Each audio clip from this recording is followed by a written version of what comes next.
So we're about to call this seller for his self-storage facility. He called back our acquisition agent, said he's got an offer, and he wants another offer to compare it to. So we're gonna see what we can do to make this work for him. So we're gonna dive into it and see if we can steal this deal. Well, this is Alex. How you doing? What's up, Alex? How are you, man? Hey, Alex. I'm good. What were you guys' name? Yeah. Yep. Gotcha. Sorry for the delay to get you guys an offer.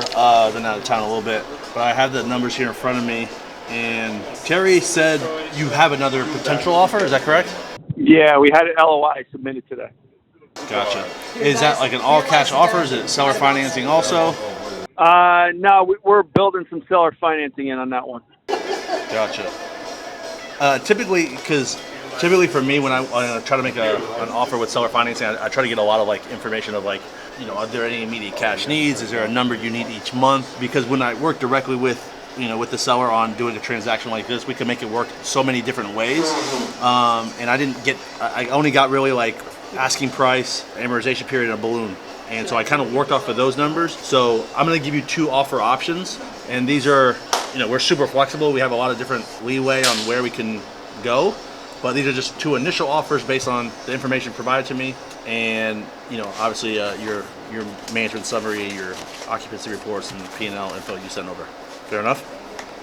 Sure, yeah. Gotcha. Do you guys have a pen or? I'll jot some things down, but you're going to email something over anyway. But I can, yeah. How long have you guys owned this property? Since last year. Oh, nice. Well, we weren't actively shopping it, so just all of a sudden we started getting phone calls on it. So if somebody puts something in front of us that makes sense, we're obviously going to list it. I feel you. I just sold two of my properties, two of my self-storage deals at the end of February. Never had an intention to ever selling any of my self-storage deals. Always thought I was going to keep them forever, but it made sense. So we were thinking. Yeah, you buy it right, it's hard to pass down, a good offer. Yeah, exactly. You guys have no debt on the property, right? Is that correct? No, we do. Oh, okay. That will actually change my offer. Yeah, so we can never seller finance the whole thing for you. So if one of your offers is an all seller finance, we can't do that. Gotcha. Okay, I had misinformation. What's your debt look like? Well, we would need $1 million out of the deal. We could seller finance over $1 million. Gotcha. It changed definitely both my offers. Is your current? How long you been doing this, Alex? You sound like you're a young guy, man. I'm 36. I've been in real estate for 11 years, in storage for 2.5 years, but I own some mobile home parks, apartment buildings, a lot of houses, a couple different companies. And you built this all yourself? Well, I wouldn't say, fully myself. I built it. It is all mine, like my companies, but. Well, I'm saying you're not using private equity? So I use private money. So I raise private money from different individuals from who I've met and whatnot. Yep. So I've raised private money. I got 18 million from one individual, spread across different types of deals we do. Built a great relationship with her, and yeah. So we definitely use private money. That's awesome. A guy your age. I appreciate it. I tell people I should have been here 3 years earlier, but I partied for 3 years. We're a lot older than you are, dude. So we wish we were your age right now. Trust me. I was partying a lot more than 3 years. I love it. So your current offer, because my offers are much wouldn't get you to $1 million, and I can adjust the numbers, and I'm going to try to do it here on the fly. But what do I? Just to be kind of quicker and, where do I have to be at to beat the offer? Like, what would make sense? And I can tell you if I can beat it or not, really. If your offer is under $1 million, then we don't have to go through any more conversation. Yeah, so I had two offers. One was like 1.3, and one was $1 million with different seller finance terms, but majority being held by you guys because I believed it was free and clear. So it was my mistake that. No, that's fine. That's fine. But on your case, currently, what's like? We're more in the 1.5 range right now. Oh wow, okay, 1.5. And are you essentially? I was just saying that there's a lot of upside as far as expansion goes. There's 3 plots of land. 2 of them have a lot of potential to expand. Gotcha. we tried to give as much information as possible to Terry and whoever else we were speaking with. Gotcha. Yeah, and I apologize. I just got back in town, and I just got the financials, so I was basing it more on existing. I wasn't looking even on expansion, just looking at what it could be based on its current square footage. Do you have plans at all set up for, like, have you done any of the legwork to get the approvals to build more, or just you just know it just has the land there? No, we just have land. We haven't even pursued it. Gotcha. Okay. Can I give you guys a call back in a little bit? Can you give me like 20 minutes or so? I apologize. Yeah, no problem, man. Work your numbers. Do what you got to do. Okay, let me see what I can do here, and I'll give you a call back shortly. Thank you. All right, you got it, man. All right, bye. So it's really like expansion. They're at 1.5 right now. They have an offer with don't finance anything over $1 million. Gotcha. Okay, I misread that. Also, on the phone, as I was saying, on hold, I don't know how serious an offer is on the table. But they were chit-chatting back and forth. They said, hey, you told her you have an LOI. Like, the partner was, like, shocked to hear that they have an LOI. So, Gotcha. I don't know how serious that. They said they were around 1.5 based on expansion. I almost want to be like, expansion is really... I have to do more research on it. Also, I should have asked that probably if they carry any any financing, right? I should have asked if they carry any financing on that, right? Because I didn't know that there was a loan or anything in place. Yes. So they want $1 million. What their loan was, if I could take it over. Right. If there was like monthly payments, it'd show up on like the P&Ls. So what it makes it makes it very difficult. It's just like the other guy who counted me yesterday, because their payment is based on, I want to say very low interest. Their payment's so much higher, and then they want a payment on their seller finance, and then I got to pay a private lender. It's Right. like it's too. It eats up all the cash flow. I gotta see about expansion, if the expansion is there. Yeah, so they're not utilizing any boat or RV parking, and they are very close to the water. So that was an opportunity, and there is other parcels of land. However, I don't know if they're consecutive. Like, as I was looking it up on Landglide, seems like they're kind of like a little bit further. Might be another parcel in between, but that's what they're referring to as far as expansion. So what are we looking at right now? We're gonna self-storage deal. Just trying to base it just off of the current property as it stands. But they said there was expansion possibilities, which would give them a little bit higher value. But in reality, it's just land. So I have to do all the work to get it to that point. So still probably base my numbers just off of what it is, because that upside should be mine because I'm doing all the work.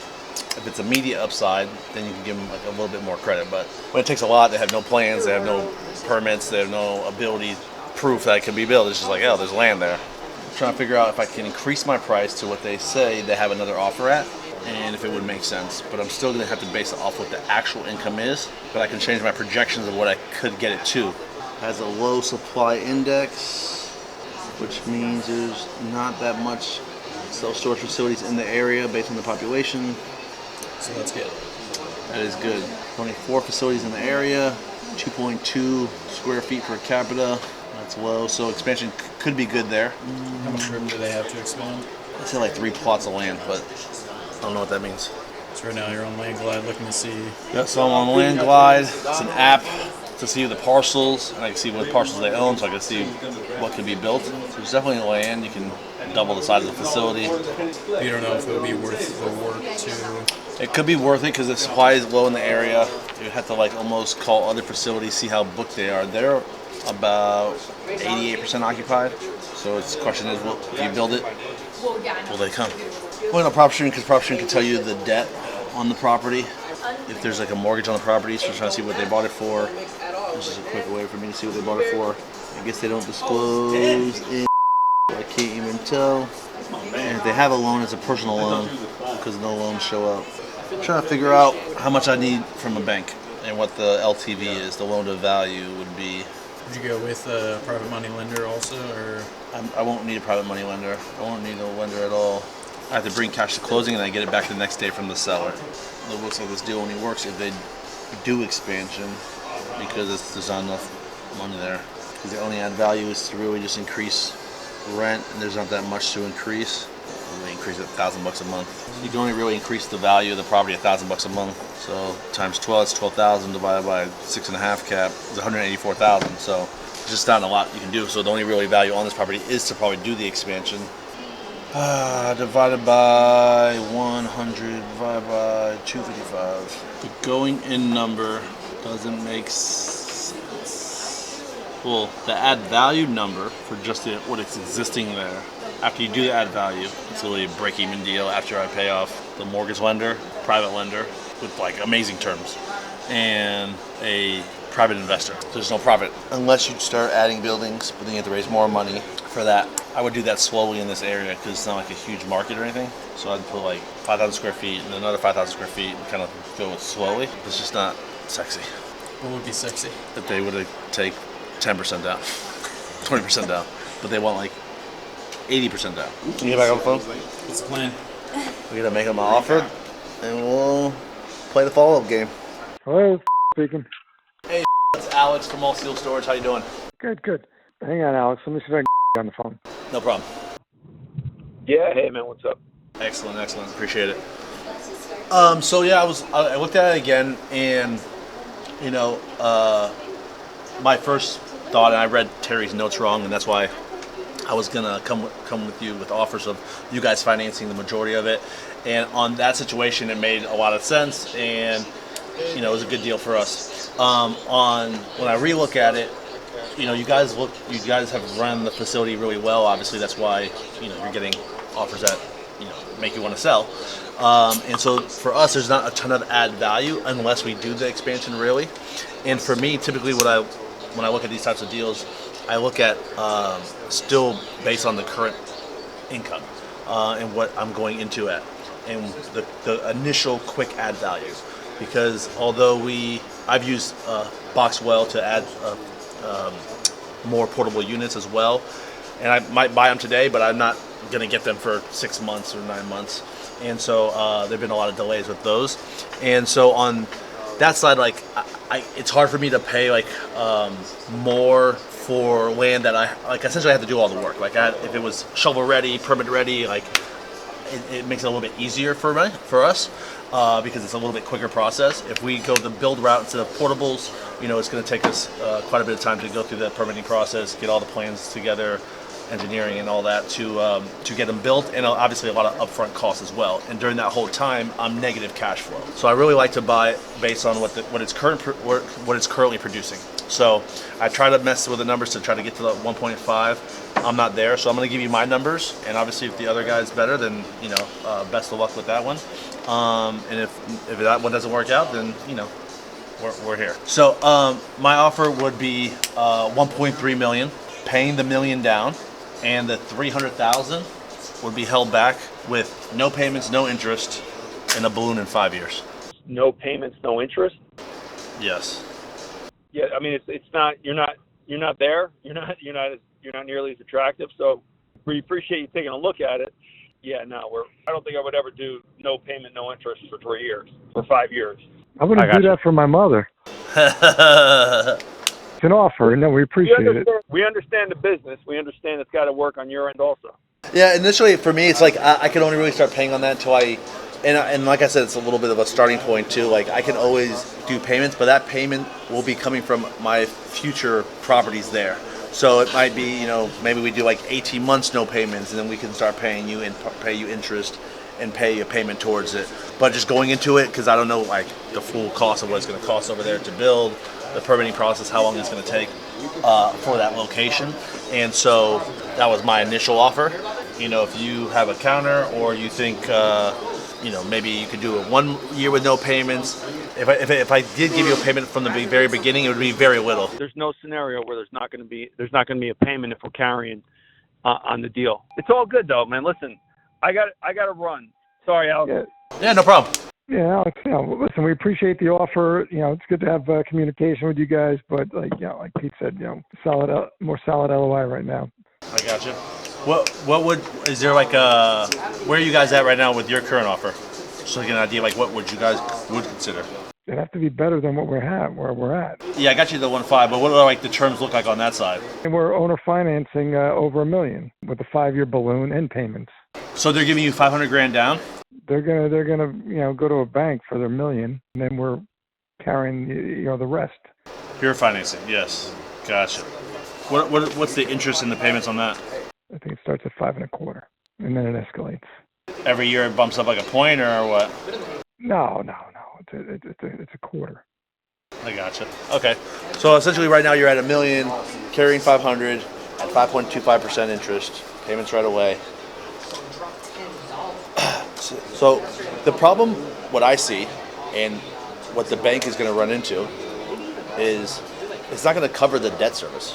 I mean, I don't know what these guys are, they're not new to the game either. They see something, they can make it work. They're looking at the expansion.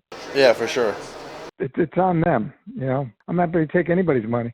For sure. And I completely understand that. And, I often compete, unless they're using if they're using bank financing, third-party financing, and getting it through a bank, and it's not like a private equity partner or private money, which would probably actually be more unless they have really, great private money. The debt, you're based on your income, the debt won't cover, the income won't cover the debt.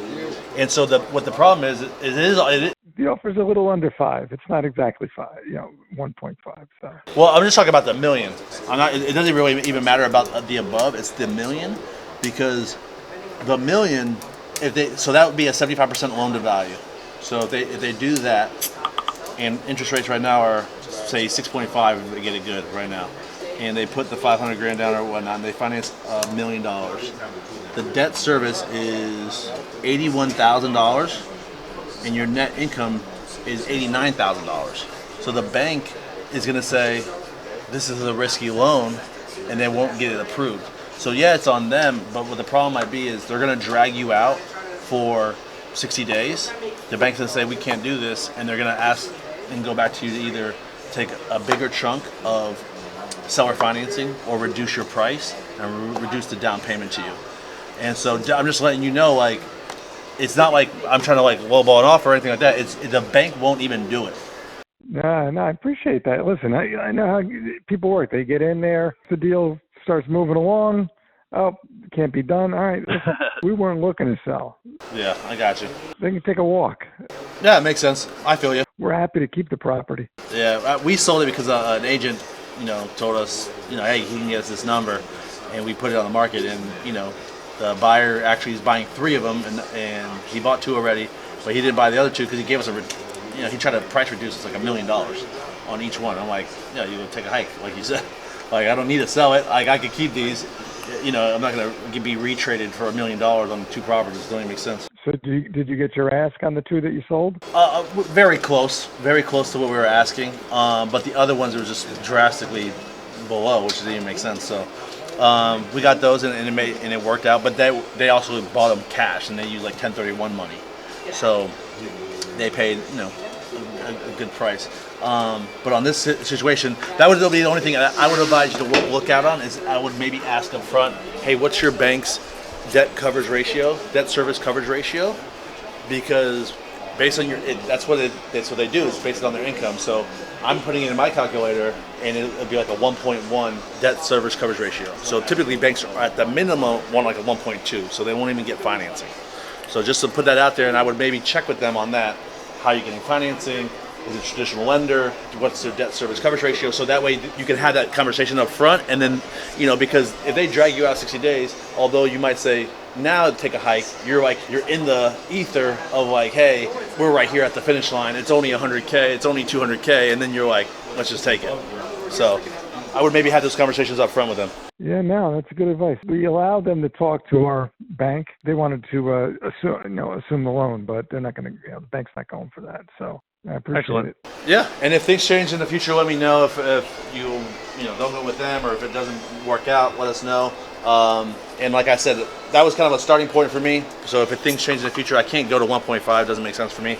But if things change in the future, let us know and see if we can come to a win-win situation. Yeah, absolutely. Pleasure speaking with you, man. Thank you very much. Have a good day. Burn down those other buyers. Yeah. So our offer to that seller wasn't attractive.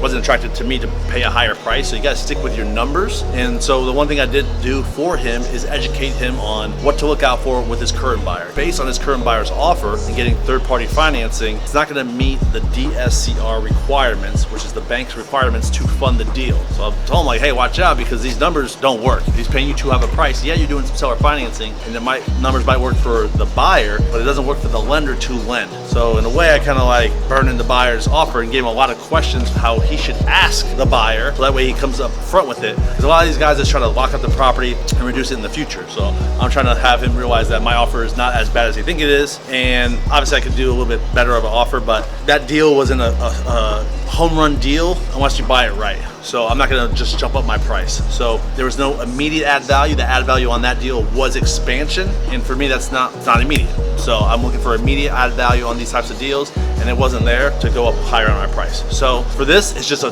time and circumstance. Maybe he goes with that buyer, it gets done, and it's good for them. If not, we just follow up until it works for us, and we don't stop trying until they sell or they die.